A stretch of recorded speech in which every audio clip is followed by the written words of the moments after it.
우리가 이 전 시간에 대해서 그 포로에 잡혀간 사람들이 어떤 시간을 겪고 있는지 대선지서들을 대강 이렇게 좀 훑어보면서 진짜 세 발의 피, 진짜 그 안에 놀라운 지혜와 하나님의 경륜이 담겨 있지만 제가 그 가운데 거표지에 요만큼 여러분들에게 보여드리면서 누구를 끄집어내야 하냐면 원독자들을 끄집어 왔어요.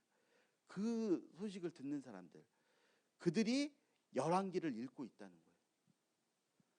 그 열왕기에 나타나는 이야기가 그냥 그 열왕기 시대에 있는 사람들에게 의미가 있는 것이 아니라 그런 실패와 나락 가운데 있는 사람들이 우리가 뭘 잘못했는가라는 것을 지적질하는 지적질의 책이라는 것이죠. 여러분, 처음에 괜찮았다고요. 처음에 괜찮은데 나중에 어떻게 됐어요? 실패한 사람들이라고요, 이 사람들이. 여러분, 제가 오늘 여기에 갑자기 쉬는 시간에 무언가를 하나 이렇게 지금 보여드리고 있죠. 여러분, 이게 뭐냐면 아브라함의 언약입니다. 무슨 언약이요? 아브라함의 언약. 하나님이 이스라엘에게 아브라함에게 아브라함의 언약을 주셨어요. 이 언약은 무슨 언약이에요? 약속 언약입니다. 이 언약에서 아브라함이 사람들이 해야 될 게 어떤 조건이 있을까요, 없을까요? 아니요. 이건 누구에게만 책임이 있죠? 하나님에게 지금 책임이 있어요. 근데 출애굽기 19장에 조건 언약이 맺어지죠. 종주권 언약이라고 하는. 그래서 거기서 하나님이 뭘 주셨어요? 10계명을 주셨습니다. 10계명은 약속 언약이 아니라 조건 언약이에요. 그 언약을 지키면 어떻게 된다고요? 복을 받고 언약을 어기면 저주를 받을 거래요. 자, 여기 하나님께서 이스라엘의 약속 위에 10계명을 허락해 주신 거예요.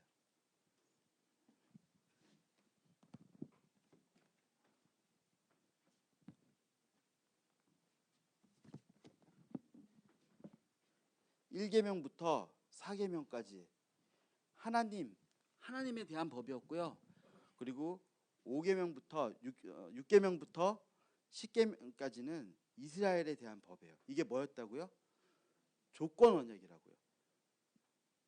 그리고 이게 모압에서 어떻게 됐어요? 이스라엘 백성들이 신명기 자기에게 주는 언약으로 그 언약을 받았어요. 그럼 이 위에 하나님께서 세우고 싶으셨던 나라가 있는데요. 그게 바로 이스라엘이에요. 여기 이스라엘이 있는 거죠. 이게 무슨 나라라고 제가 계속 설명을 드렸냐면 제사장 나라였어요. 그럼 제사장은 어디 있는 사람이에요? 제사장은 이 위에 살고 있는 사람이에요. 이 위에서 여기 있는 이스라엘, 이게 죄송합니다. 종이컵이 아니라 이스라엘 예루살렘 성읍입니다. 예. 그 예루살렘에 있는 사람들에게 하나님의 율법과 그 도와 규례를 가르치는 거예요. 그럼 이들이 여기서 제사장이 여기서 살지만 뭘 가르친다고요? 이 율법을 가르치는 거죠. 이건 조건 언약이에요. 그런데 제사장들이 우리가 다윗 시대 때부터 쭉 봐왔잖아요. 사사기부터 우리가 어저께까지 지금까지 봐온 게 뭐냐면 제사장이 거기서 자기 자리를 온전히 지켰나요? 못 지켰어요. 제사장들이 자리를 못 지키면 어떻게 돼요? 이 밑에 율법이 처음에 무너지지 않아요. 바로 여러분, 우리 아합이 이세벨과 함께 결혼하면서 누구를 섬겨요? 바알을 섬기고 그렇게 했다고요. 무너졌어요? 안 무너졌어요? 안 무너졌어요. 여러분, 그리고 뭐 하나님 앞에 불순종하는 거짓을 하고 이웃과 언약하지 말라고 그랬는데 언약했어요. 무너졌어요? 안 무너졌어요? 안 무너졌어요. 여러분, 하나님 율법 어겨도 무슨 일 일어나요? 안 일어나요? 안 일어나죠. 안 일어나서 이 사람이 제사장들이 가르치는 그 메시지에 귀 기울였을까요? 안 기울였을까요? 귀 기울이지 않는 거예요. 자기 마음대로 사는 거예요. 근데 선지자는 뭐가 보인다고요? 선지자는 여기 사는데 하나님이 선지자에게는 이 율법의 상태를 보여주는 거예요. 그러니까 이 위에서 멀쩡하게 보이는 거죠. 사람들은 아무 일도 일어나지 않는데, 그런데 선지자들은 화로다, 재앙이로다, 여호와의 날이 다가왔다, 심판이 일어날 거다라고 선언을 하는 거예요. 근데 여러분, 그 이야기를 들으면서 어떻게 해야 되냐면 다시 회개하고 언약을 보수하는 거예요. 제가 지금 제 마음대로 하는데 사실 여긴 다림줄이 있는 거죠. 이게 다림줄에 올바로 세워져 있는가 세워져 있지 않는가를 보는 거예요. 여러분, 열왕기의 역사는 여러분 이스라엘이 어떻게 하나님의 율법을 어겨갔는가, 그게 다윗 이후로부터 시작해서 솔로몬으로부터 시작해서 여러분 이 하나님의 율법이 어그러지는 그 모든 시간과 순간순간들이 나타내는 거예요. 뒤로 갈수록 어떻게 돼요? 무너지기 직전이죠. 그럼 하나님이 누구를 많이 보내실까요? 예, 뒤로 갈수록 선지자를 많이 보내는 거예요. 근데 위에서는 경험이 있습니다. 무너집니까? 안 무너집니까? 안 무너져요. 선지자의 말에 귀 기울여요? 안 기울여요? 안 기울여요. 이 율법이 마구 틀어질 때 예레미야가 새 언약을 주겠다고 하잖아요. 그럼 새 언약을 주기 위해서 어떤 언약이 없어져야 돼요? 옛 언약이 없어지는 거예요.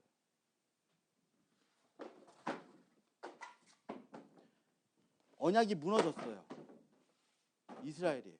그러면 얘가 일로 떨어지면 안 되는데, 여기 있던 언약이, 예루살렘이 하나님의 나라가, 제사장의 나라가 어디로 떨어질까요? 여러분 이게 뭐라고요? 하나님의 언약, 아브라함의 언약이에요. 그럼 새 언약은 여러분 하나님께서 심판하시겠다, 멸망하고서는 무너뜨리고 떨어지면서 시작했다고 하는 그 하나님의 마음, 그것이 새 언약에서부터 하나님께서 하나님의 새로운 이스라엘을 시작하는 이 일들이 있는 거죠. 여러분 하나님께서 심판하시겠다고 달려드시는 그 일들을 저희가 봐야 되는 거예요. 그럼 우리가 열왕기 안에서 보면서 뭘 봐야 돼요? 이 율법이 어떤 상태였는가? 우리는 보이지 않지만 여러분 선지자들이 보고 있는 이 율법의 상태가 어떤 상태였는지가 열왕기 안에서 나타나는 거예요. 자, 그럼 이 율법을 어디에 세웠어야 될까요? 마음에 할례를 받고, 그리고 솔로몬이 하나님 앞에 듣는 마음을 받았을 때, 그 하나님이 그 듣는 마음의 지혜를 솔로몬에게 허락하셨을 때 이 나라가 어떻게 돼요? 안정이 되고 하나님이 원하시는 나라가 되었죠. 그 나라, 어저께 밤에 저희가 그 솔로몬이 했던 그 듣는 마음을 구했던 그 나라까지 봤습니다. 그리고 그 솔로몬의 마음이 어떻게 됐다고요? 예, 하나님으로부터 돌아섰습니다. 그리고 솔로몬의 대를 이어서 르호보암이라는 사람이 왕이 됐어요. 그의 아들 르호보암. 둘은 대조가 됩니다. 솔로몬은 듣는 마음을 구했죠.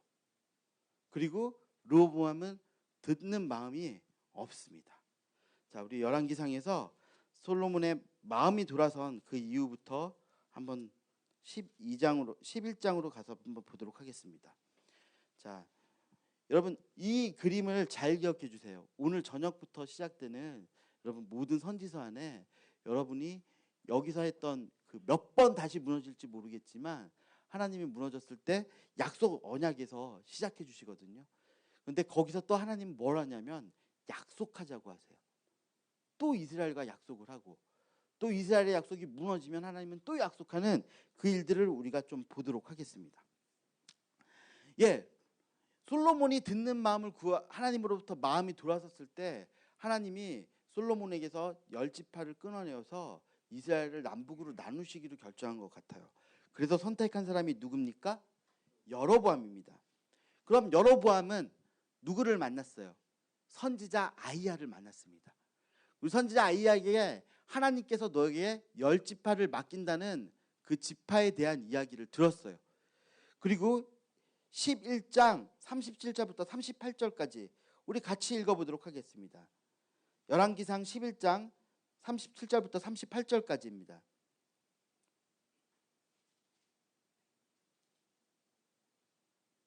같이 읽겠습니다. 시작.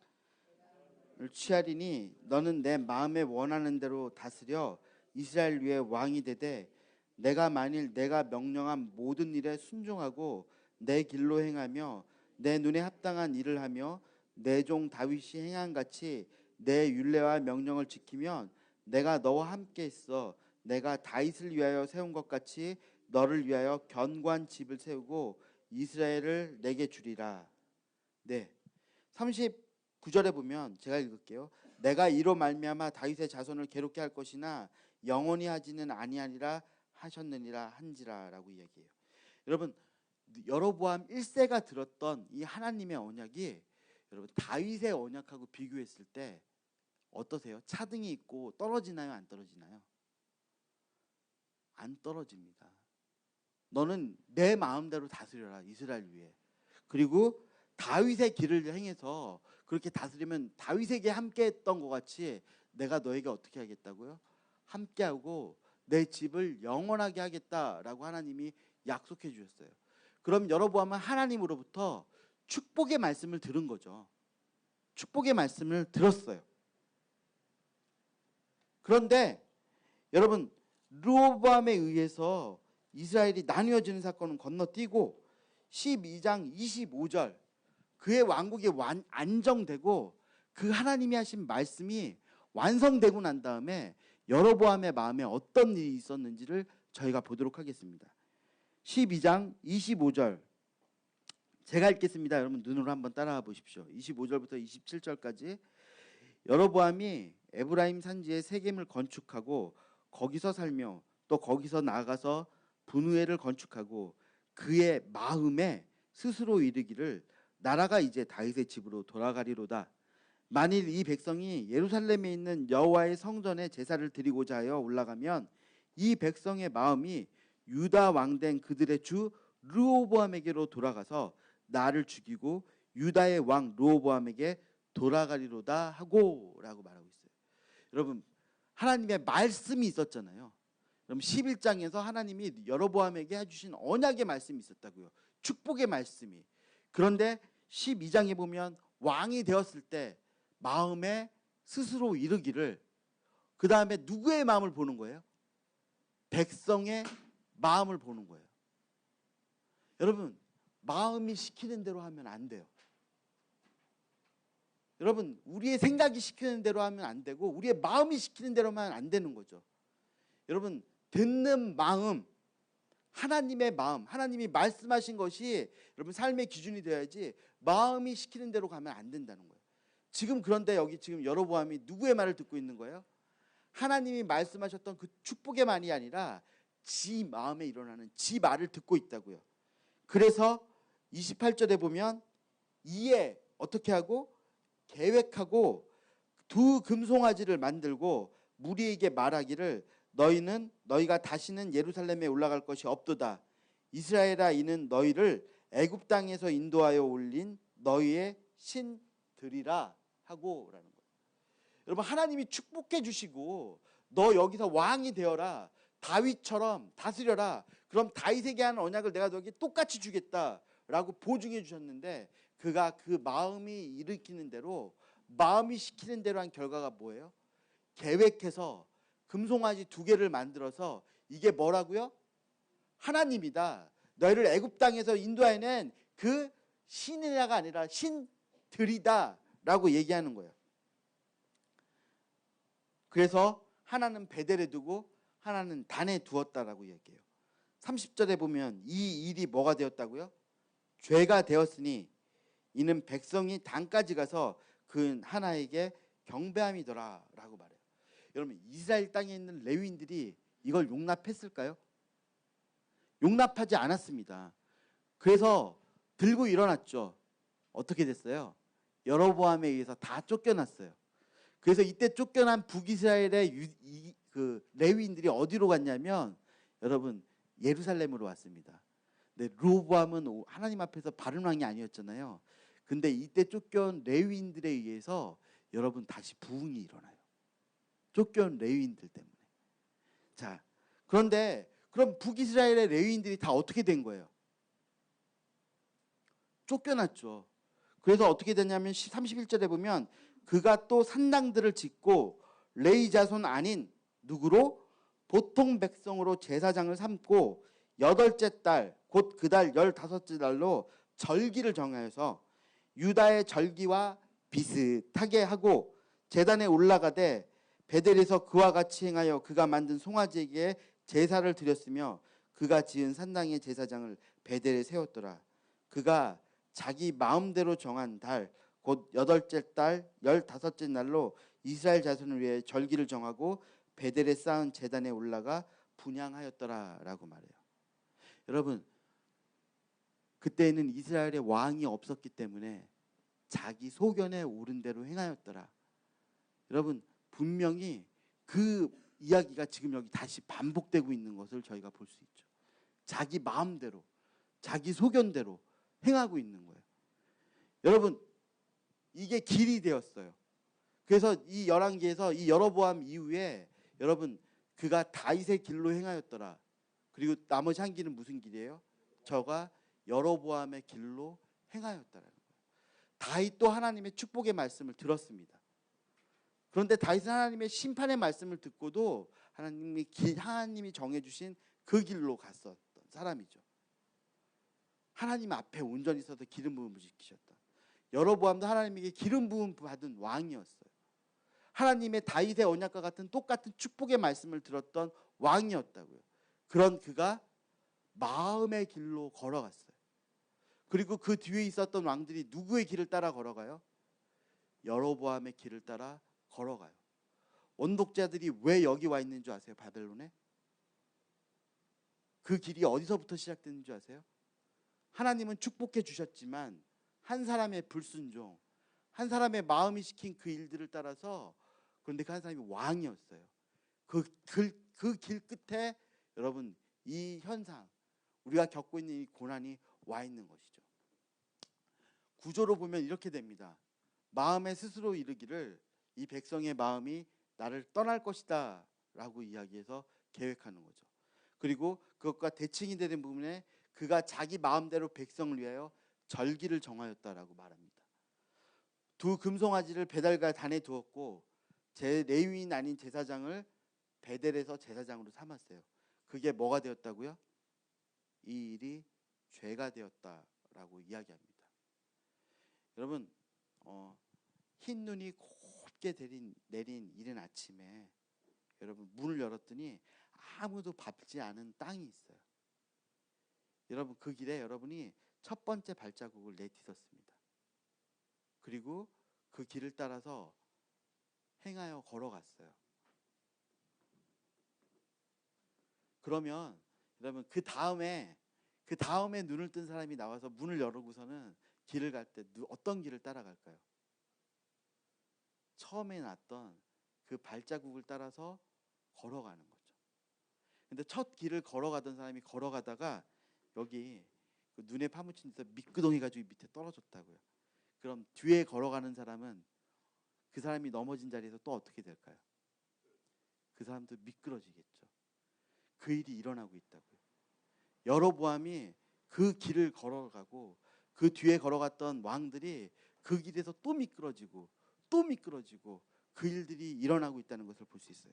그럼 하나님은 그 일들을 보고 가만히 계셨느냐? 13장에 보면 여로보암에 대한 이야기를 우리가 더 보도록 하겠습니다.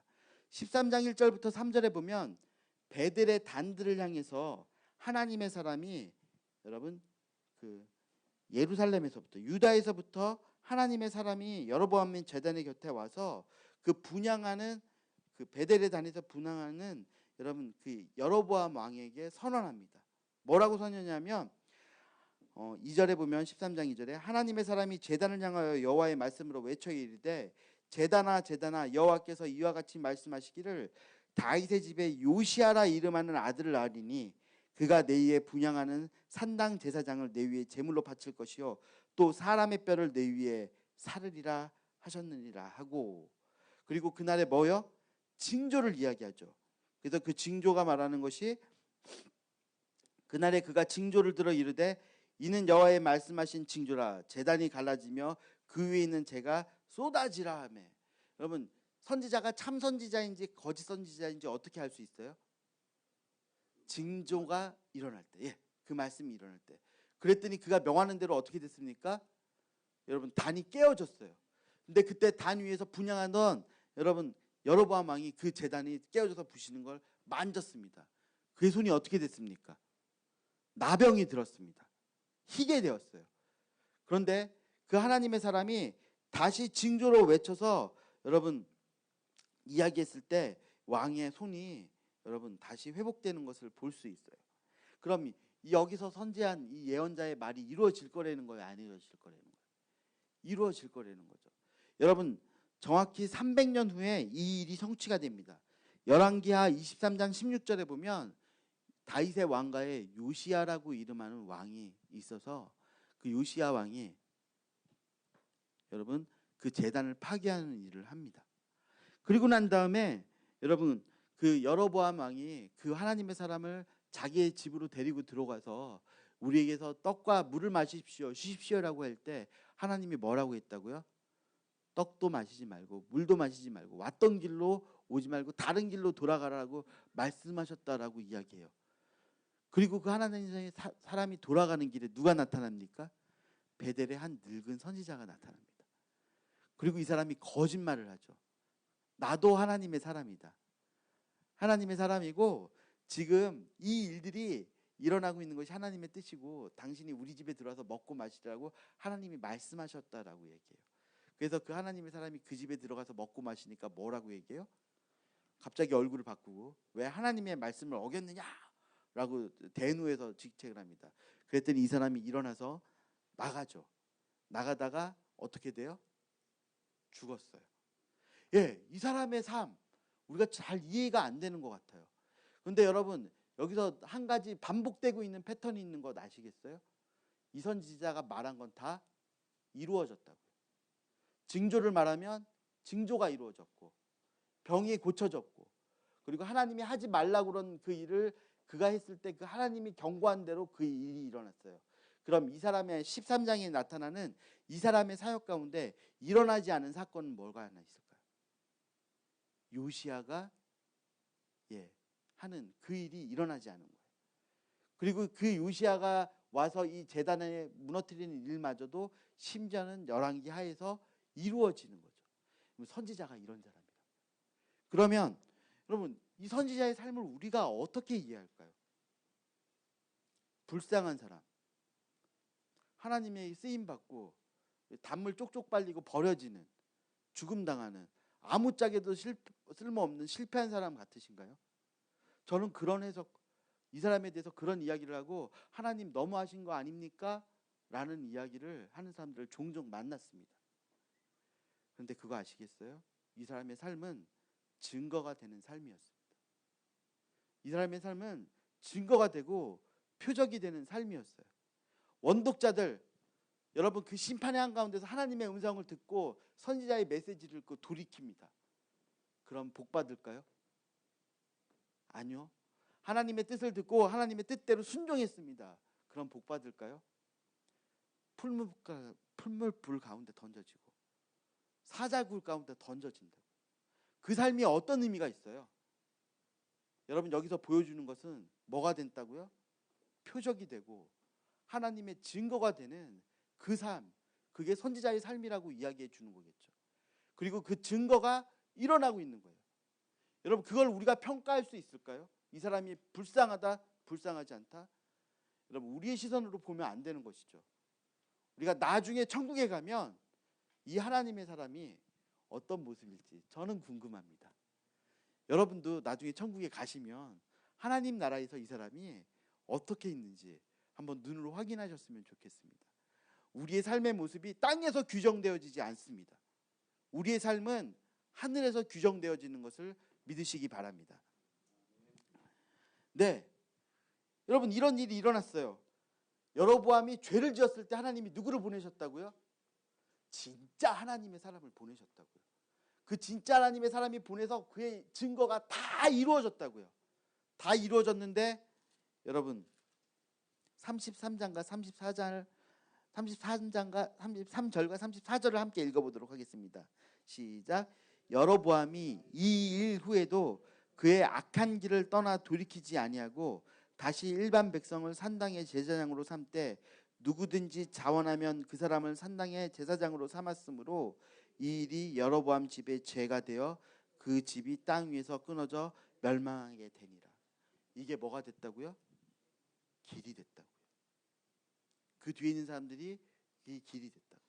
그럼 여기서 보면 33절에 여로보암이 어떤 일 후에도 이 일 후에도 선지자가 말해줬고 하나님의 뜻을 알고 난 다음에도 돌이켰다고 안 돌이켰다고요. 여러분 다윗은 하나님이 경고하고 심판했을 때 뭐 했다고요? 하나님의 사람이 와서 나단이 당신이 그 사람입니다. 당신이 어찌하여 이런 일을 해갔습니까? 하나님이 당신에게 심판을 선언하셨습니다. 그때 다윗이 한마디 했어요. 내가 여호와께 죄를 범하였습니다. 여러분 지금 여로보암도 다윗과 똑같은 거예요. 축복의 말씀을 들었고 그 언약대로 행해 줬는데 그가 하지 않는 건 뭐예요? 그 일 후에도 다윗은 돌이켰는데 이 사람은 어떻게 돌이키지 않고 계속 길로 갔다고요. 그러면 여로보암의 길과 다윗의 길은요 크게 다르지 않아요. 뭐가 다른 거예요? 내가 여호와께 범죄했습니다. 제가 하나님 앞에 죄를 지었습니다. 용서를 구하고 하나님의 용서를 구하며 나가는 삶과 그 이야기를 듣고도 돌이키지 않고 그 길로 계속 가는 거예요. 하나님이 멈추라고 할 때 멈추고 하나님이 그 길이 아니다고 그럴 때 멈췄어야 되는데 그러지 않고 그 길로 갔다고요. 사람들이 왜 죄에 빠지는 줄 아세요? 하나님의 음성을 듣고도 돌이키지 않기 때문에 그 결과들에 가요. 그리고 그 결과들의 끝에서 누구를 원망합니까? 하나님. 그 길 끝에서 하나님이 힘이 없어. 우리가 그렇게 평생을 하나님을 섬겼더니 하나님이 우리한테 해준 게 뭐야? 이 꼴 아니야. 바벨론의 포로로 와 있고 왕은 죽고 다윗의 왕가는 끝나버린 것 같은 그런 결과들 가운데 있다는 거죠. 그런 그들이 어근독자들이 이 이야기를 읽으면서 돌이키지 않았던 거예요. 그럼 여러분 지금 우리는 어떻게 해야 됩니까? 돌이켜야 됩니다. 여러분 열왕기하로 넘어가서 우리 열왕기하의 요시야 왕의 이야기를 한번 보도록 하겠습니다. 22장입니다. 열왕기하 22장에 보면 요시야의 길이 나와요. 요시야가 여러분 왕이 되고 난 다음에 성전을 정비하다가 성전에서 뭘 발견했어요? 율법책을 발견했어요. 아마도 이때 신명기 일부가 발견되었다라고 생각해지죠. 터무니가 없습니다. 여러분 지금 이스라엘이 유다가 예루살렘에서 드리는 예배가 어떤 예배인지 실체가 드러나 버린 거예요. 그래서 하나님 앞에 어떻게 할지 그 법을 가지고 누구를 찾아가요? 여선지자 훌다를 찾아가요. 그랬더니 훌다가 하나님의 마음을 증거해 주시는데 어떻게 증거하죠? 기억나시죠? 당신이 돌이켜도 하나님이 돌이켜요, 안 돌이켜요? 안 돌이키세요. 잠깐만요, 하나님. 여러분 하나님의 말씀을 발견하고 하나님 앞에서 회개하고 돌이키면 하나님이 어떻게 해주셔야 되는 거예요? 하나님도 돌이켜 주셔야 되는 거잖아요. 근데 요시야가 만난 하나님은 하나님의 말씀을 발견하고 깨달아서 회개하고 싶어서 하나님은 사람 앞에 들어갔더니 하나님은 그래 네가 회개해도 나는 예루살렘에 행하고자 하는 이 심판을 계속할 거야 라고 얘기하세요. 여러분 그러면 요시야가 들었던 말씀은 축복의 말씀일까요? 저주의 말씀일까요? 심판의 말씀이고 저주의 말씀이죠. 여러분 요시야가 만약에 하나님이 그렇다면 여러분 돌이키실래요? 안 돌이키실래요? 제가 믿기로 여러분들 아마 그래도 돌이키실 거예요. 근데 사람의 마음이 그렇지 않다고. 안 그런 사람이 있어요. 이거대로 해도 결론이 났다고, 끝장났다고. 근데 요시야가 거기서 보여주는 행동은요,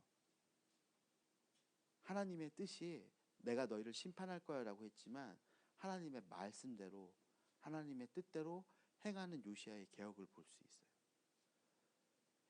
그래도 요시야가 그렇게 돌이키면 하나님이 요시야를 축복해서 그 열심과 그 진정의 예배를 보고 하나님이 그래도 300년 전에 예언했던 그 요시야인데 그 일들을 좀 돌이키시겠지.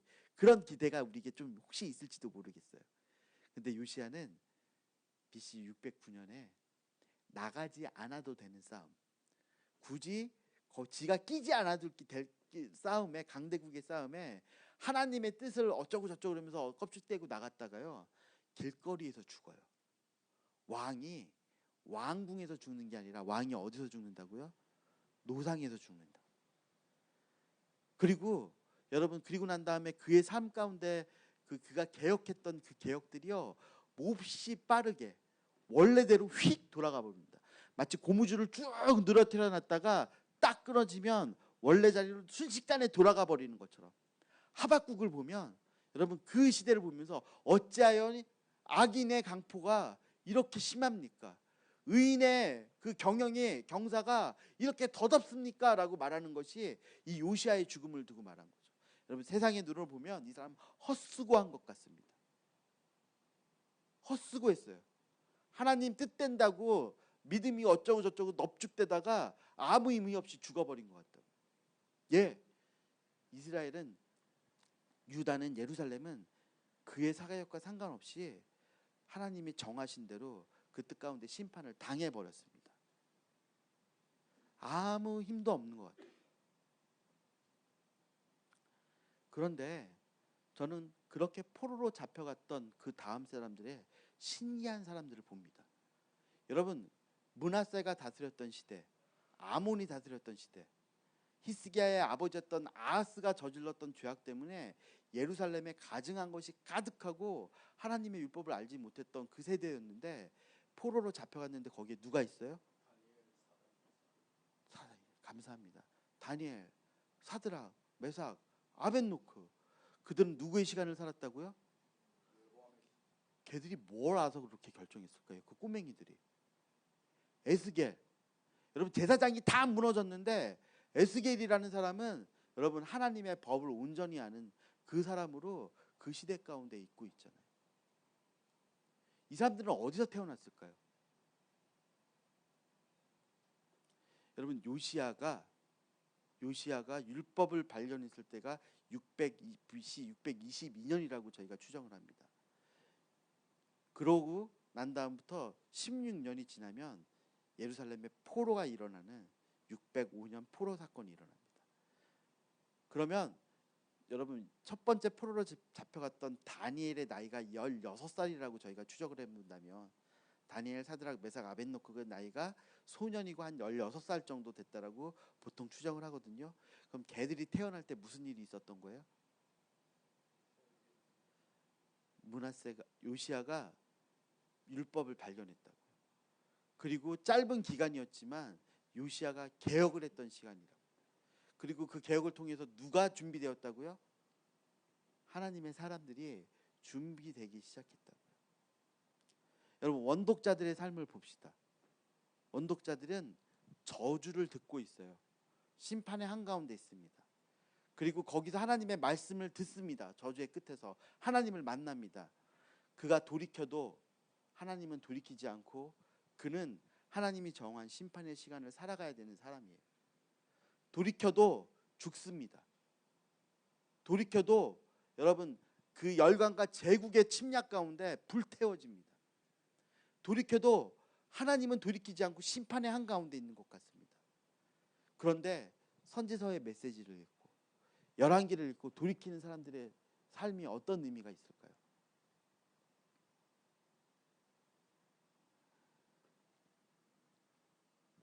그들의 삶을 통해서 하나님은 믿음의 세대를 일으키시고 그 어둠을 통과해서 믿음을 이어가는 믿음의 후예들을 하나님께서 준비하시는 그 일들을 저희는 볼 수 있습니다. 여러분 말라기에서 11조를 얘기하는 것이 아니죠. 말라기에서 무엇을 얘기했냐면 경건한 세대를 이야기하는 거죠. 믿음의 세대를 이야기하는 그 일들이 여러분 말라기에 이어지는 거죠. 여러분 이스라엘은 고난이 계속되고 그 어둠이 계속돼도 거기서 뭘 지켜나가야 되는 거예요?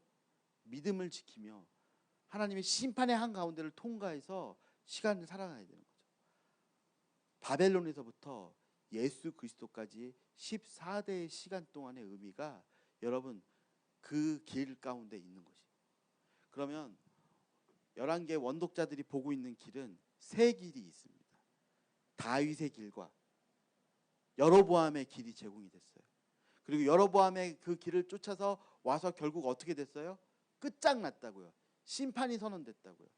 그럼 그 심판의 가운데서 길이 끝난 것 같아요. 그런데 거기에 누구의 길이 있는 거예요? 요시야의 길이 있는 거예요. 나는 실패할 것 같아도 무너지는 것 같아도 하나님께 순종함으로 그 길을 걸어갈 때 누구를 만나요? 하나님의 세대를 만나고 하나님의 부흥을 준비하는 그 일들이 되는 거죠. 여러분 우리가 열왕기 이후에 선지서를 읽어가면 여러분 소망이 없어집니다. 갑갑합니다. 하나님을 반대해도 죽고 지 죄 가운데 짓고 그 죄 가운데 하나님을 경외하는 사람들도 같이 심판을 받아요. 여러분 요시야의 길, 원독자의 길을 저희가 생각해 볼 필요가 있을 것 같습니다.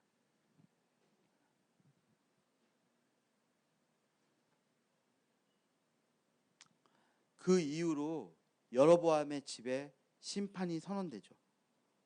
아이야가 찾아가서 그 왕조가 이어지지 못하는 것을 볼 수 있어요. 여러분 다윗의 왕가가 하나님의 언약을 지켜냈을 때 여러분 그렇게 악한 왕과 나쁜 왕들이 존재하지만 그래도 하나님께서 그 왕위를 이어가 주시는 것을 볼 수 있어요. 그러나 여로보암은 여러분 버림당하고 새로운 왕조들이 세워지는 것을 볼 수 있습니다. 자, 여로보암 여러분 남북 이스라엘 시해를 열었어요. 그래서 여로보암입니다. 제가 이제 보면 여로보암과 이제 북이스라엘의 그 일들이 있죠. 그런데 여로보암을 남북 시대를 열어보았더니 선해요, 악해요? 악했죠. 그래서 하나님이 다음 왕조를 준비하셨습니다. 바사 버렸어요. 여로보암의 왕조를. 그리고 바사 버렸더니 여러분 남는 게 없잖아요. 그래서 새로 심어요. 심어야 되는데 그 심는 게 변변치 않았던 것 같습니다. 시므리. 왕조가 이렇게 바뀌어 나가는 거지. 제가 이 왕조를 외우는 방법인데요. 북이스라엘, 남북 유다 그 분열 왕국 시대를 열어보아요. 여로보암 왕조. 그리고 그게 열었더니 악해서 바사 버렸어요. 바사 왕조. 바사 버리고 심으려고 했는데 7일 만에 끝장나 버렸어요. 그랬더니 여러분 받아진 게 다 흩어졌겠죠. 그래서 오므려야 돼요. 그래서 오므리 왕조가 나옵니다. 자, 오므리 왕조. 자, 오므리는요 아주 특별한 사람이에요. 우리 성경에서는 오므리라는 사람은 그냥 오므리라는 사람이 있었다. 그의 시대에 어디가 중건됐다고요? 사마리아. 그러니까 그 전에 있던 왕들은 세겜에서 다스렸는데 사마리아를 다스렸다라고 사마리아를 건축하고 사마리아를 요새화시켰던 왕이에요. 이때 당시에 여러분 북이스라엘 위쪽에 아수르라는 강대한 제국이 등장하기 시작합니다. 그때 살만 에셀 3세라는 무시무시한 왕이 있었는데요. 이 왕이 여러분 남쪽으로 그 세력을 쏟아붓기 시작했어요. 그러다가 남쪽으로 여러분 무주공단처럼 그냥 막 내려오다가 여러분 반대에 턱 부딪히거든요. 그래가지고 주춤하고 더 이상 내려올 수 없었어요. 그 왕이 누군지 아세요? 오므리 왕이에요. 그래서 여러분 아수르의 연조 목록에는 북이스라엘을 오므리의 집이라고 이야기합니다. 그리고 오므리의 집에 오므리에게 한 아들이 있었죠. 그 아들이 누구예요? 아합 왕입니다. 자, 오므리에 대한 평가는 16장 22절인데요. 이 오므리는 좀 특별한 사람인 것 같아요. 우리 한번 보도록 하겠습니다. 자, 16장 21절에서 열왕기상 16장 21절에서 28절까지 오므리가 들어있거든요. 25절과 26절을 보면 같이 보도록 하겠습니다. 같이 읽어볼게요. 시작. 오므리가 여호와 보시기에 악을 행하되 그 전에 모든 사람보다 더욱 악하게 행하여 느밧의 아들 여로보암의 모든 길로 행하며 그가 이스라엘에게 죄를 범하게 한 죄 중을 행하여 그들을 헛된 것들로 이스라엘의 하나님 여호와를 노하시게 하였더라. 이 사람 여로보암보다 뭐 했다고요? 한술 더 떴다고요. 자, 오므리가 행한 그 남은 사정과 그가 부린 권세는 이스라엘 왕 역대지략에 기록되어 있지 아니하느냐라고 이야기하는 것을 볼 수 있습니다. 그리고 그 오므리의 아들이었던 아합을 또 설명하는데 30절 같이 읽어볼게요. 시작. 오므리의 아들 아합이 그의 이전에 모든 사람보다 여호와 보시기에 악을 더욱 행하여 느밧의 아들 여로보암의 죄를 따라 행하는 것을 오히려 가볍게 여기며 시돈 사람 왕 엣바알의 딸 이세벨을 아내로 삼고 가서 바알을 섬겨 예배하고 사마리아를 건축한 바알의 신전 안에서 바알을 위하여 제단을 쌓으며 또 아세라상을 만들었으니 그는 그 이전에 이스라엘의 모든 왕보다 심히 이스라엘 여호와를 노하게 하더라. 여러분 이제부터 아합 얘기할 거거든요. 아합 얘기하기 전에 아합이라는 사람을 보통 성경은 여러분 보세요. 어떤 사람이 삶이 있고 난 다음에 그가 이런 삶을 살았더라 라고 좀 평가하잖아요. 근데 오므리 왕조와 아합 왕조에서 먼저 아합을 평가하고 모든 왕 중에서 가장 악했던 왕이다 라고 평가한 다음에 그 아합 왕의 이야기가 17장부터 연결되어지는 것을 볼 수 있습니다. 그러니까 특별하게 왕들 중에서도 이 왕이 강하게 여러분 이제 이야기되는 것을 볼 수 있죠. 그 오므리 왕조를 설명하는 이야기를 구조로 볼 수 있는데요. 16장 24절에 보면 오므리가 어디에 사마리아를 건축했다라고 얘기해요. 그리고 문맥이 깨어지는 것처럼 그 시대에 오므리가 사마리아를 건축하던 시대에 히엘이 어디를 건축했어요? 여리고를 건축했대요. 여호수아 6장 26절에 보면 여리고성을 무너뜨리고 난 다음에 하나님께서 여호수아가 하나님의 말씀으로 이 성을 중건하는 자는 어떻게 될 거라고요? 그 아들들이 죽게 될 것이다. 그 말씀이 이루어졌다고요. 사마리아의 건축과 그리고 중건되지 않아야 될 그 여리고가 중건되었던 것이 여러분 같은 맥락에 존재하는 것이 사마리아가 어떤 도시인가, 사마리아가 어떤 그 정체성을 갖고 있는 도시인가를 알 수 있죠. 저희가 방금 읽었던 말씀에 사마리아에서 국교로 삼았던 게 뭐예요? 바알을 섬기고 사마리아에서 아세라를 섬겼던 그 일들을 볼 수 있습니다. 그리고 오므리가 평가되죠. 그전에 모든 사람보다 악했어요. 그리고 여러분 오므리의 아들 아합의 평가가 있습니다. 그 아버지보다도 이전에 모든 사람보다 더 악했다. 성경에 아버지와 아들을 이런 식으로 디스하는 장면은 여러분 열왕기 여기가 처음입니다. 늘 성경이 사람을 이렇게 좀 악하다고 평가할 때도 좀 이렇게 점잖게 평가하는 편이거든요. 근데 여긴 대놓고 이 집안을 아주 그냥 닦아 발라버리는 거죠. 오므리의 권세가 그리고 아합이 왕이 된 이야기가 있는 거죠. 그 다음부터 무슨 얘기가 있겠어요? 여러분 오므리 왕조는 북이스라엘의 오므리 왕조는 아수르와 밀접한 연관이 있어요. 여러분 이때 이 오므리가 자기 아들 아합을 누구하고 결혼시켜요? 이세벨하고 결혼시키잖아요. 그리고 여러분 그 아합 왕과 이 오므리 왕조 때 이 오므리하고 아합은 여러분 그 북쪽에 있는 아람하고 전쟁을 하는데요. 아람을 괄시를 받으면서도 하나님께서 그들을 손에 붙였을 때 그들을 못 죽여요. 그리고 그들을 계속해서 존속해서 거기 있게 만드는 친 아람 정책을 해요. 수치를 당하고 챙피를 당하면서 그러면 아람의 베나단 왕이 와서 야 니네 마누라도 내 거고 니네 자식도 내 거고 니네 지갑도 내 거고 다 내 거거든 내놔 그러면서 덤볐다고요. 여러분 근데 그때 그 전쟁을 하나님이 이기게 해주셨어요. 그래서 오히려 반대에서는 그 전쟁의 끝에 아람 왕 베나닷이 자기 왕국에서 다락방으로 쫓겨가서 숨어 들어가는 하나님의 도우심을 통해서 그 일이 일어났죠. 근데 거기서 죽였어요. 거기서 손 내밀어요. 그러면서 이렇게 얘기합니다. 야 사마리아에 가면 우리 아버지가 너의 이름으로 길거리 이름을 하나 만들어놨어. 근데 오늘 내가 여기 아람을 쳤으니까 여기다가 내 이름을 따서 길거리 하나 만들어줘. 우리 화친하자. 하나님께서 그 원수와 대적을 계속 붙여주셔도 그렇게 하지 못한다고. 왜 그러냐면 북쪽에서 아수르 제국이 팽창하고 있는 거예요. 그래서 여러분 동맹을 맺어야 돼요. 그 동맹을 맺기 위해서 이세벨과 결혼한 거예요.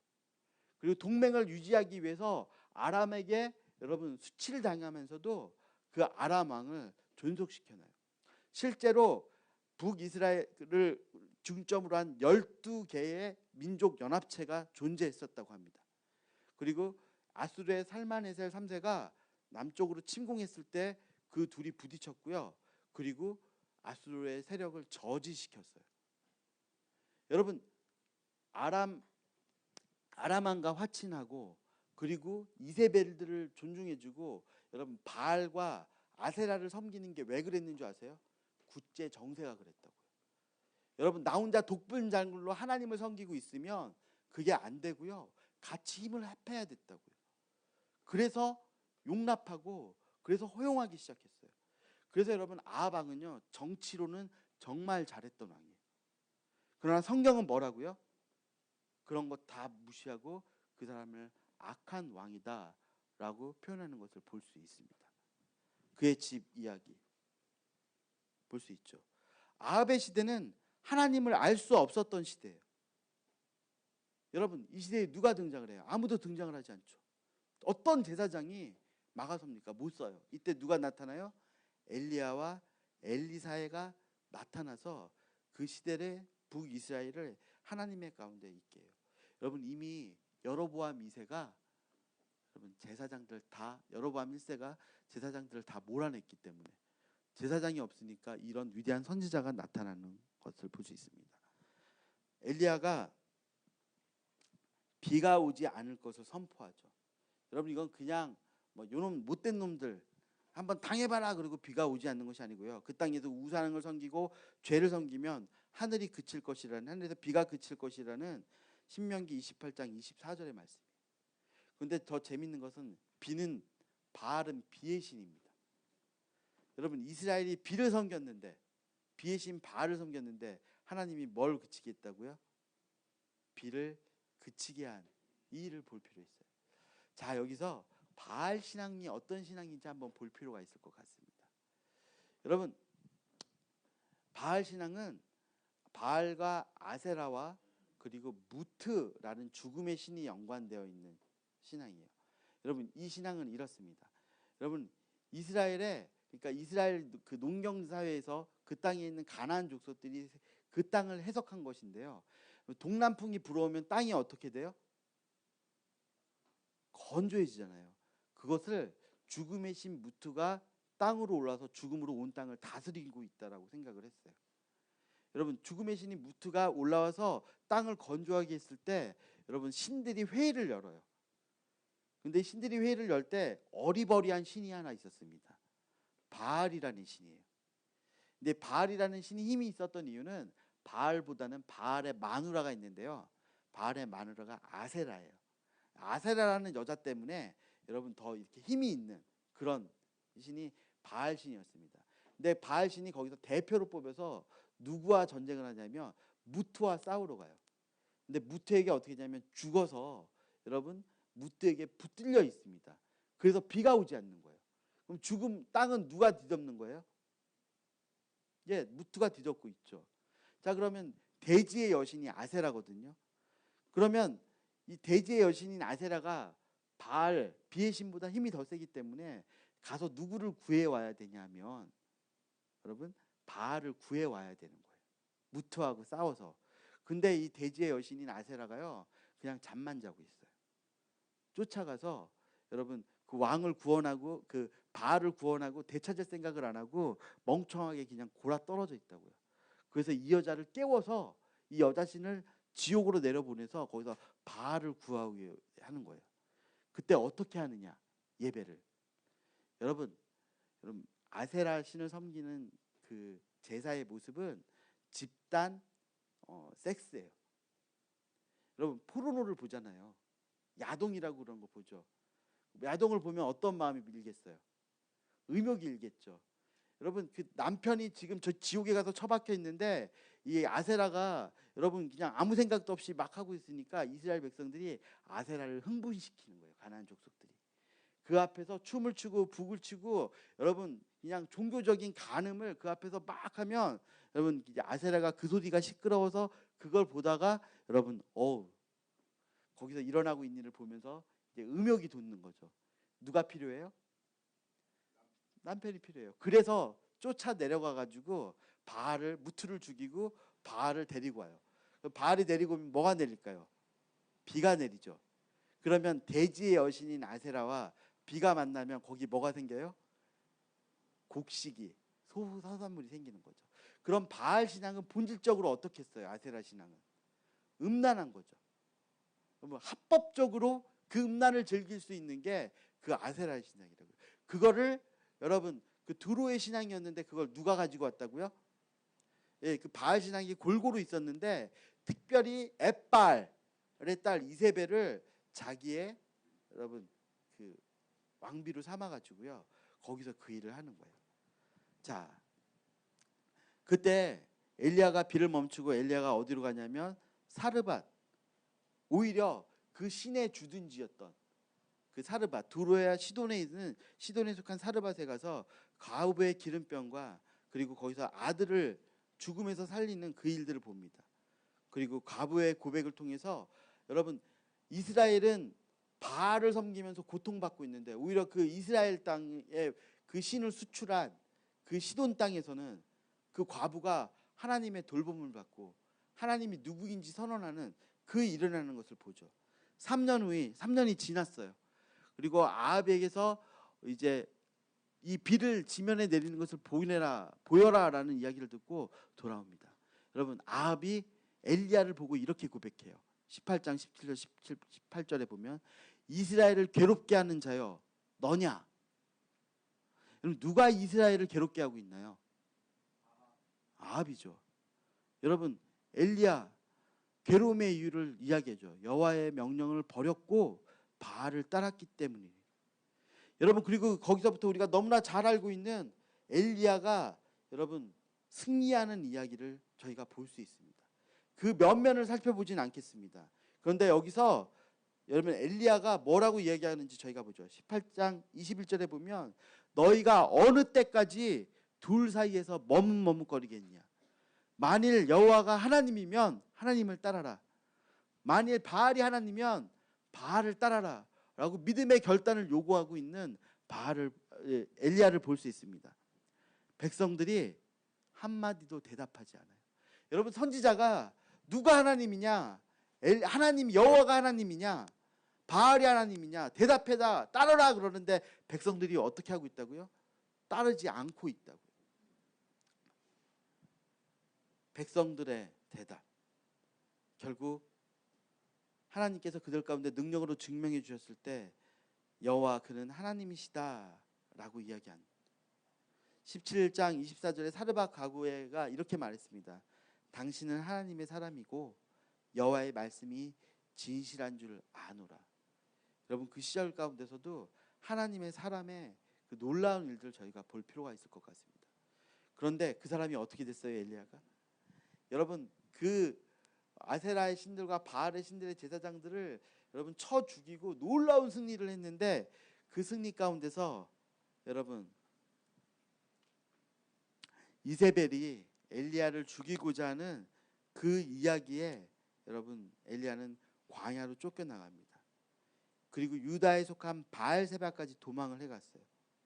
그리고 그 브엘세바에서 하룻길을 더 들어갔습니다. 거기 도착한 엘리야는 이렇게 고백합니다. 18장 3절에 이건 18장 3절에 엘리야가 그 이제 단을 쌓고 단에 물을 붓고 난 다음에 엘리야의 기도가 여기 되어 있는데요. 이 그림은 제가 엘리야의 삶을 묵상하면서 그린 저의 스케치 그림이에요. 여기 보면 이렇게 얘기합니다. 여호와여 응답하소서 내게 응답하소서. 이 백성에게 주 여호와는 하나님이신 것과 주는 그들의 마음을 어떻게 해요? 돌이키시는 이임을 알게 하옵소서라고 하는 거죠. 선지자의 사명입니다. 그들의 마음을 돌이키게 하는 그 선지자. 머뭇거리지 말고 하나님을 따라라 라고 선언했죠.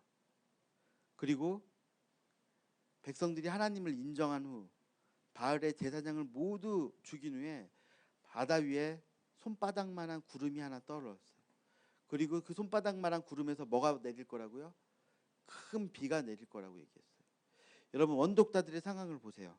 열왕기하 맨 마지막에 보면 25장 27절부터 30절까지 바벨론 왕 에월므로닥이 즉위한 지 12월 그달 20일에 유다 왕 여호와긴이 오겟을 내놓아 그 머리를 들게 하고 그에게 좋게 말하고 그의 지위를 바벨론에 그와 함께 있는 모든 왕의 지위보다 높이고.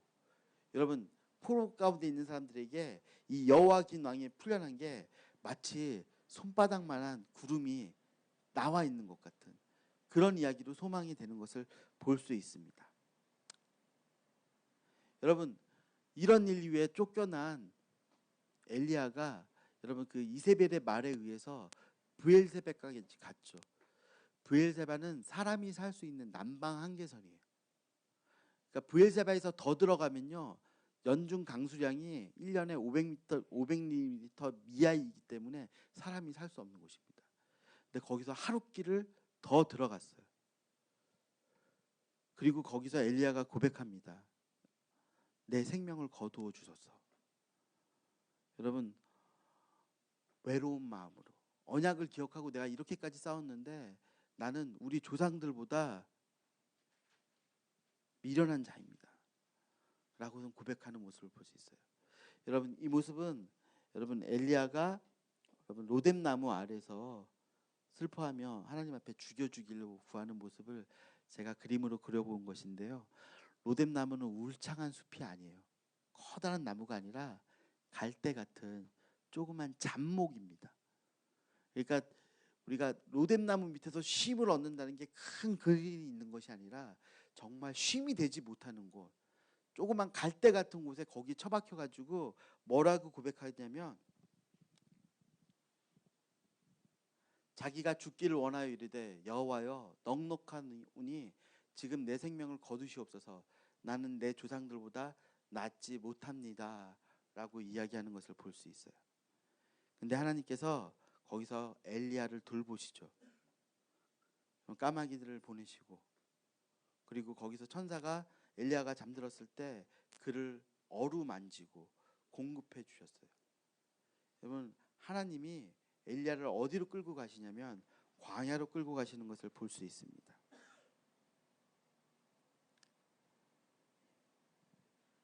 이에 일어나 먹고 마시고 그 음식물을 힘을 의지하여 40주 40야를 가서 하나님의 산 호렙에 이르니라 라고 말하고 있습니다.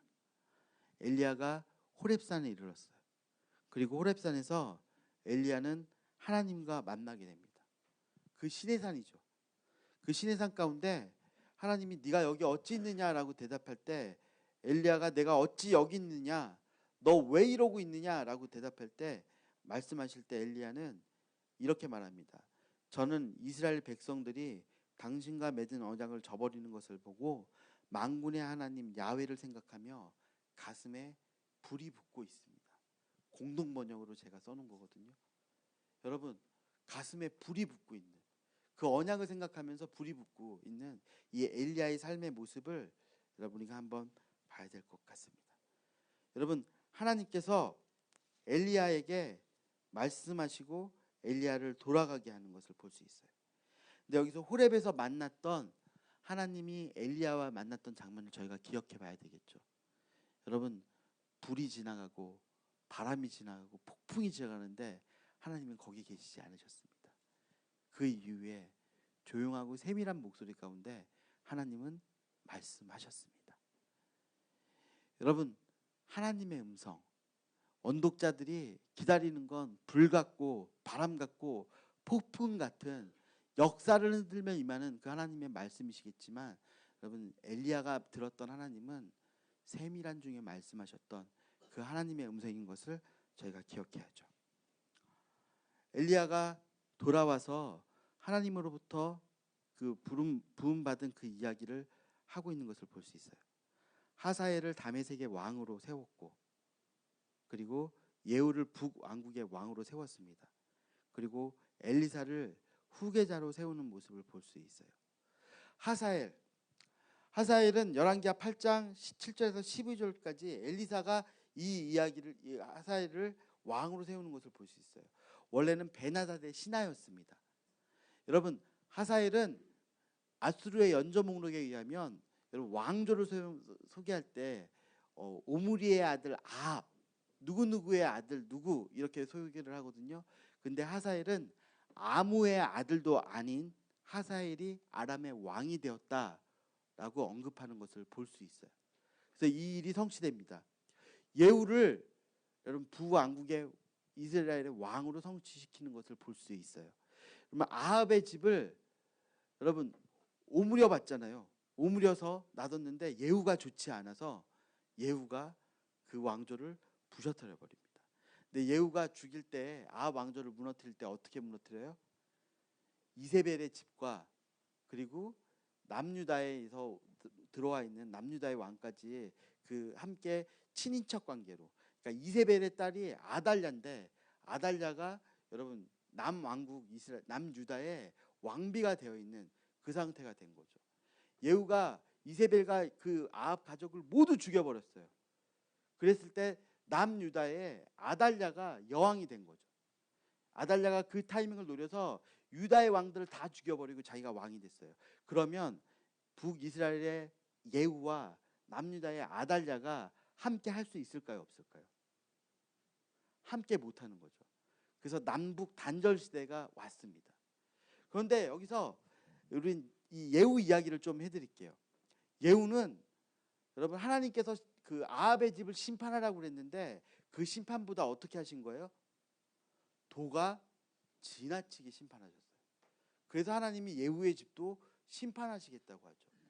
여러분 이 시대에 하나님께서 아수르를 사용하셔서 아수르로 북이스라엘에게 회초리가 되게 하시고 유다에게 경계를 주는 하나님의 도구로 사용하셨다고요. 근데 이들이 하나님이 준 것보다 어떻게 해요?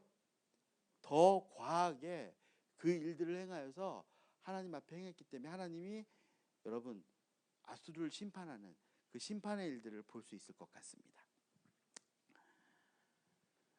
그리고 난 다음에 아합 이야기가 또 시작이 되는 것을 볼 수 있어요. 이제 제가 엘리사 이야기까지 좀 뒤로 넘어가서 봤는데요. 다시 앞으로 오면 아합이 아람과의 전쟁에서 승리했습니다. 하나님이 이기게 하셨죠. 그런데 하나님이 아합에게 패배를 결정짓고 너는 이제 끝났다라고 이야기하는 그 패배의 순간이 다가와요. 하나님이 지게 하셨어요. 왜 하나님이 아합을 이기게 하셨고 왜 하나님이 아합을 지게 하셨을까요? 그 가운데 아합과 나봇의 포도원 사건이 있는 것을 볼 수 있습니다. 아합의 죄에 대한 요약이 거기 나오는데요. 이것이에요. 아합이 지게표를 옮겼습니다. 하나님께서 약속의 땅에 들어갔을 때 모두 자기에게 유업을 얻게 하시고 기업을 얻게 하셨는데 그 기업은 빼앗으면 안 돼요. 그 기업은 보호받아야 되는 거예요. 여러분 아합은 그 나봇의 포도밭이 탐이 났지만 율법을 알고 있었기 때문에 그것을 건들지 못하죠. 그런데 이세벨이 어떻게 했어요? 이세벨이 그것을 빼앗는 사건을 볼 수 있습니다. 자, 그때 어떤 일이 일어났나요? 나봇의 포도원에서. 여러분 그 앞에 아합 왕이 하나님 앞에 바알을 섬기고 아세라를 섬기고 했을 때 하나님은 계속 찾아오셔서 자기를 증거하시면서 승리할 것이다. 내가 하나님인 것을 알게 하겠다라고 계속 말씀해 주시는 그 하나님인 것을 볼 수 있어요. 그런데 나봇의 포도원을 대하면서 십계명 가운데 살인했습니다. 도둑질했습니다. 이웃에 대해서 거짓 증인을 세워서 거짓 증거를 말했어요.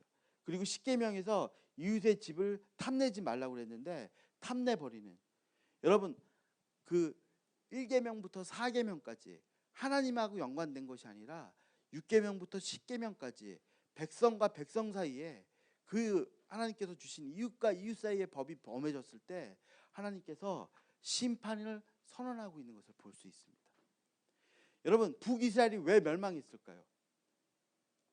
여러분 하나님 아는 지식이 없었기 때문에 멸망했습니다. 그리고 하나님 아는 지식이 없음의 결과는 그들의 사역 가운데 이렇게 무너지고 사회의 공의가 무너졌기 때문에 하나님의 심판이 선언된 것입니다. 여러분 여로보암이 했던 그 일들을 저희가 기억해 보시죠. 여로보암이 어떤 일을 행했어요? 제사장 되지 못하게 했습니다. 여러분 그 결과 이스라엘에 어떤 일이 일어났냐면 저희가 호세아서를 한번 찾아보겠습니다.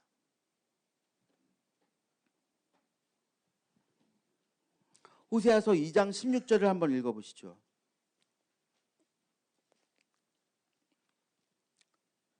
2장 16절에서 17절까지 같이 읽겠습니다. 시작. 여호와께서 이르시되 그 그날에 내가 나를 내 남편이라 일컫고 다시는 내 바알이라 일컫지 아니하리라. 내가 바알들의 이름을 그의 입에서 제거하여 다시는 그의 이름을 기억하여 부르는 일이 없게 하리라. 북이스라엘이 하나님을 어떻게 불렀다고요? 바알이라고 불렀다고요. 여러분, 북이스라엘 지역에서 출토되는 도자기들 가운데 어구들이 있습니다. 쓰여있는 여호와 나의 바알이요. 이들이 하나님을 알지 못했어요. 여러분, 북이스라엘의 주거 문화를 탐구하는 사람들이 고고학적으로 발견을 하잖아요. 이 사람들 율법 지켰습니다. 내 앞에 뭘 놓지 말라고요?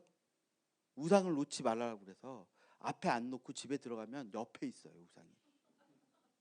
하나님과 우상을 섞어서요. 왜요? 여로보암이 저지른 죄. 하나님을 가르치는 제사장이 없는 거죠. 그래서 4장에 이렇게 말하고 있습니다. 4장 1절 같이 읽겠습니다. 시작. 이스라엘 자손들아 여호와의 말씀을 들으라. 여호와께서 이 땅의 주민들과 논쟁하시나니 이 땅에는 진실도 없고 인애도 없고 하나님 아는 지식도 없고. 6절 같이 읽어볼까요? 내 백성이 지식이 없으므로 망하는도다.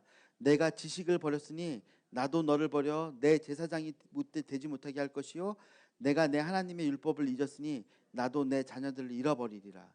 그들은 번성할수록 내게 범죄하니 내가 그들의 영화를 변하여 욕이 되게 하리라. 그들이 내 백성의 속죄물을 먹고 그 마음을 그들의 죄악에 두는도다. 장차는 백성이나 제사장이나 동일함이라. 내가 그들을 행실대로 벌하며 그들의 행위대로 갚을 것이니라. 여러분, 호세아에서 북이스라엘에 대해서 멸망하는 그 이유로 드는 것은 하나님을 아는 지식이 없기 때문에 망하는 것입니다. 그리고 아모스를 여러분 기억해 보시죠. 아모스도 북이스라엘의 멸망에 대해서 쓰여있는 책이에요. 근데 아모스에서는 오직 공의를, 정의를 하수같이 공법을 세우라고 얘기하는 거죠.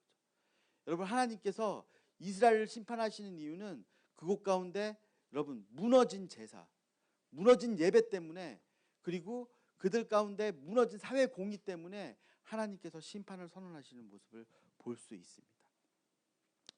여러분, 제가 앞서서 보여드렸던 두 기둥을 생각해 보세요. 하나님을 사랑하라, 내 이웃을 사랑하라. 그것이 하나님이 그 이 약속의 땅 가운데 나라를 두신 그 원리이고 기준이었습니다.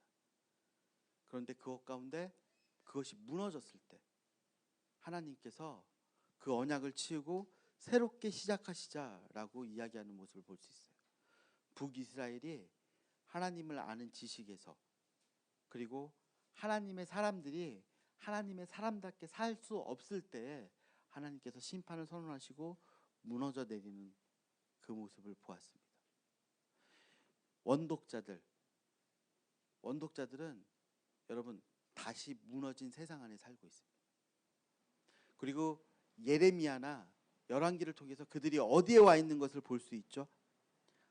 다윗의 언약이, 그리고 아브라함에게 주신 그 약속 언약 가운데 그들이 있는 것을 볼 수 있어요. 그럼 이스라엘은 약속 언약 위에 살아야 될까요? 여러분, 포로에서 돌아온 사람들이 다시 언약 맺는 그 순간들을 저희는 만나게 됩니다. 에스라에 의해서, 느헤미야에 의해서 그들이 다시 율법을 선포하고 그 율법 위에 이 나라를 세워나가는, 하나님과 언약을 다시 갱신하는 그 부르심 가운데 있었던 것을 볼 수 있습니다. 그리고 하나님은 이 약속의 언약에서 시작해서 모든 열방을 향해, 모든 땅들을 향해 나오는 그 모습을 볼 수 있죠. 마태복음 1장을 저희가 한번 돌아와 보도록 하겠습니다. 그런즉 그 모든 대수가 17절 아브라함부터 다윗까지 14대요. 저희가 아브라함부터 다윗까지 무슨 일이 있었는지 성경에서 살펴봤습니다. 다윗부터 바벨론까지 14대요. 우리가 그 역사를 우리가 살펴봤습니다. 실패의 자리. 그러나 하나님은 그 실패의 자리에서 새 언약의 역사로 시작해 주셨습니다. 그래서 바벨론에서부터 예수 그리스도까지 14대가 지났습니다.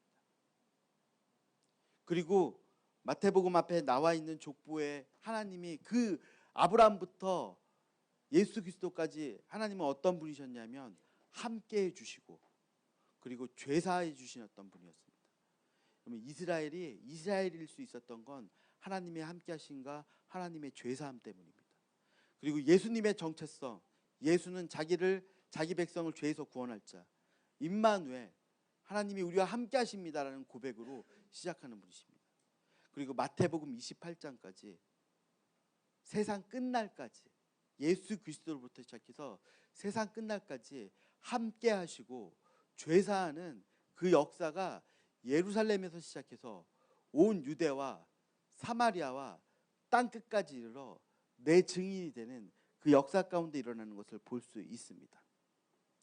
하나님께서 창세기 12장에 모든 민족 가운데 아브라함을 선택하셔서 모든 민족을 복의 근원으로 삼고 모든 민족이 너로 말미암아 복을 받을 것이라고 얘기했어요. 하나님께서 오순절 마가다락방에 여러분 성령을 부으시고 성령의 말하게 하심을 따라 말하기 시작했을 때 온 천하 각국에서 온 사람들이 모두 우리가 우리의 난곳 방언으로 듣는다. 창세기 11장에 하나님이 선언하셨던 언어가 나누어진 것이 어디에서 다시 합쳐지냐면 여러분 사도행전 2장에서 다시 그 일이 회복되는 것을 볼 수 있습니다. 그러나 그 일은 부분적인 회복이었죠. 요한계시록 각 나라와 민족과 백성 방언에서 흰옷을 입은 셀 수 없는 허다한 무리가 일어나서 하나님께 어린 양께 찬양하며 오는 이 일들을 위해서 하나님께서 이 역사를 시작하고 있으셨다는 것을 저희가 볼 것입니다. 보았습니다. 저는 여기서 제 강의를 좀 마치고 싶습니다. 예, 질문은 제가 좀 시간이 있으니까 저에게 좀 따로 오셔서 이야기를 해주시면 제가 질문 받는 시간 갖도록 하겠습니다. 여러분, 역사는 관점을 갖는 것입니다. 제가 여러분에게 역사의 관점으로 다가가서 이야기했던 것들을 기억해 주십시오. 그리고 제가 마지막에 이 역사를 해결하고 있는 끝마치고 있는 하나는 마태복음 1장 17절의 말씀, 성경이 갖고 있는 언약의 역사에 대해서 제공하면서 이것을 맞추는 것이죠. 원독자들, 그들은 그 각각의 시대에 각각 언약 앞에 서 있었던 사람들입니다. 그리고 그 각각의 언약 안에서 하나님 앞에 언약의 책임과 언약의 의무를 했던 사람들인 것이죠. 그리고 지금 우리도 여러분 그 역사의 일환으로 그 역사 앞에 서 있습니다. 그리고 우리도 그 하나님과 함께 약속을 맺습니다. 우리도 하나님 앞에 아브라함의 언약에서 시작하셨죠. 그런데 우리도 하나님 앞에 하나님, 내가 하나님 앞에 이렇게 살겠습니다. 내가 하나님 앞에 나의 삶을 드립니다라고 우리의 언약을 세우고 그리고 우리의 언약을 하나님 앞에 온전케 하며 살아가는 삶을 살아야 됩니다. 또는 우리가 걸어왔던 길들을 우리도 한번 기억해 봤으면 좋겠습니다. 여러분, 우리도 하나님과 언약했습니다. 그런데 11개의 백성들이 봤어야 되는 것처럼, 원독자들이 봤어야 되는 것처럼 오늘 우리가 걸어온 길은 어떻습니까? 여러분, 역사는 과거에 있었던 일이 아닙니다. 그 역사를 읽고 우리는 우리의 시점에서 우리가 걸어온 길을 보며 다시 우리가 걸어가야 될 길을 여러분 붙들어야 됩니다. 여러분, 아브라함부터 우리가 역사의 길을 여기 달려왔어요. 언약의 역사였습니다. 하나님께서 일하신 우리의 삶이 시작되고 우리가 소명과 사명의 부르심 가운데 있을 때 여기까지 하나님이 약속에 충실해 주셨습니다. 우리는 그 약속 가운데 어떻게 반응했는지 한번 기억해 보고 싶습니다. 그리고 또 한 가지 기억하고 싶은 것은 여러분, 마지막으로 제가 다시 한번 강조하는 것은 여러분, 축복의 말씀을 듣고도 여로보암처럼 실패할 수 있습니다. 그러나 저주의 말씀을 듣고도 요시야처럼 이 땅 가운데 하나님이 정한 길로 갈 수 있다는 그 사실을 우리가 기억했으면 좋겠습니다. 여러분들은 여러분의 사역에서 하나님의 말씀을 대언하는 자들이십니다. 하나님의 말씀을 선포하는 자이십니다. 여러분, 축복의 말씀을 선언할 때 여러분의 청중들이, 여러분의 하나님의 백성들이 하나님 앞에 그 축복의 말씀을 들으면서도 여러분 실패, 여로보암의 길로 갈 수도 있겠죠. 그러나 하나님의 진짜 마음, 하나님의 그 심중 가운데 있는 심판의 말씀과 저주의 말씀을 들으면서도 여러분 하나님의 삶, 하나님의 뜻을 뜻되게 드리는 그 길로도 가는 하나님의 백성이 있다는 것입니다. 여러분 우리가 이 말씀을 흥황케 하는 일들 가운데 있을 때 말씀을 듣는 자들이 축복의 말씀, 잘 되는 말씀, 평안의 말씀만을 쫓는 것이 아니라 하나님의 뜻 가운데 있는 저주와 심판의 말씀을 들을지라도 요시야처럼 하나님의 뜻을 알고 그 뜻 가운데 나갈 수 있는 그런 말씀의 사역자, 그런 말씀의 시대가 오길 축복합니다. 제가 기도하겠습니다.